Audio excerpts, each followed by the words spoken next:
खबरों के सिलसिले को आगे बढ़ाते हुए बड़ी खबर नाज़रीन के साथ शेयर करते चले। ईरान ने अमरीका से मुज़ाकरात के लिए नई तजावीज़ पाकिस्तान के हवाले कर दी हैं।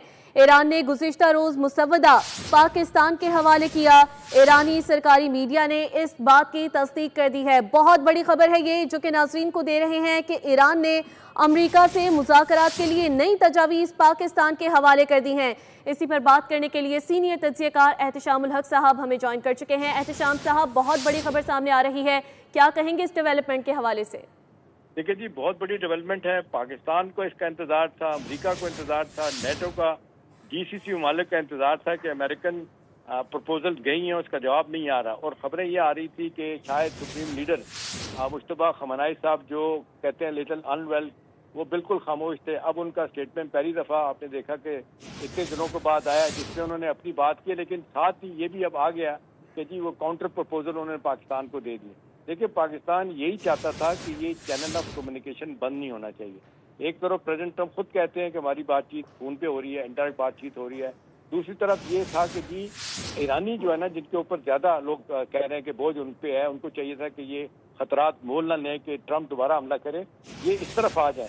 तो मेरा ख्याल है ये बहुत बड़ी इस लिहाज से डेवलपमेंट है कि ये अब मैसेजिंग होगी वहाँ पे। और इसमें बड़ी बात आपको बताऊँ क्या है, वो जो पासदारान इनकलाब के जनरल अहमद हैं, जनरल अहमद वहीदी जो है ना, वो कहते हैं कि वो अपने उनको एक्सेस बहुत हासिल है, ये अपना सुप्रीम लीडर के पास कोई नहीं जा सकता था।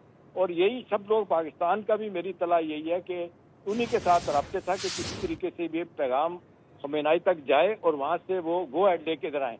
तो ये डेवलपमेंट हो गई है। और उसके अलावा कहा जाता है कि जनरल अहमद वहीदी के अलावा कोई जो है ना जल्दी उनको मिल नहीं सकता।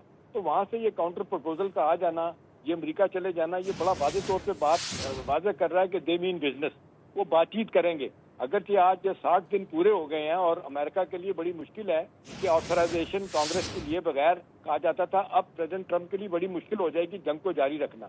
अब इसमें तो डेफिनेटली कुछ इतलात हैं कि इनको सीज फायर को बढ़ाएंगे और कहेंगे जी हमारी बातचीत हो रही है। और पाकिस्तान का एक रोल जो खामोश भी है, जो ओपन भी है, पाकिस्तान एनकरेज कर रहा है, क्योंकि पाकिस्तान को न्यूट्रल अब प्लेयर के तौर पे लिया जा रहा है। सारी दुनिया ने कोशिश की कि जी हमारे पास आके मुज़ाकरात करें, लेकिन अभी भी प्रेसिडेंट ट्रंप भी और ईरानी सियासत भी पाकिस्तानी की तरफ देख रही है। और मेरी तो कुछ इत्तलात है कि दोनों ये चाह रहे हैं कि जंग में दोबारा ना जाना पड़े और दोनों को बराबर छुड़ाया जाए। अब ये बराबर छुड़ाने की जो बात है, इसमें है कि प्रेसिडेंट ट्रंप उठते बैठते कहते हैं हम जंग जीत चुके हैं और ईरान ने हथियार डाल दिए। उधर से कहते हैं कौन से हथियार डाले हैं।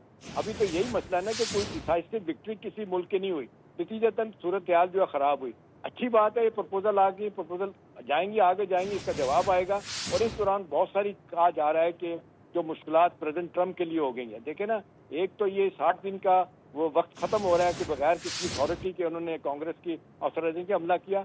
मुल्क के अंदर जो सूरत हाल है, देखें उनकी ट्रंप की साथ गिरती चली जा रही है। जो डेमोक्रेट्स हैं वो तो खिलाफ ही 18% रिपब्लिकन उनके खिलाफ हो गए हैं। तो मेरा ख्याल है ये एक नई अपॉर्चुनिटी है जो बड़ा वाज़ेह तौर पे साबित कर रही है कि बातचीत का दरवाजा बंद नहीं हुआ। अब ये बातचीत दरवाजा आगे भी चलेगा, तो उम्मीद कर सकते हैं कि जो बड़ी डेवलपमेंट से ये जाहिर होता है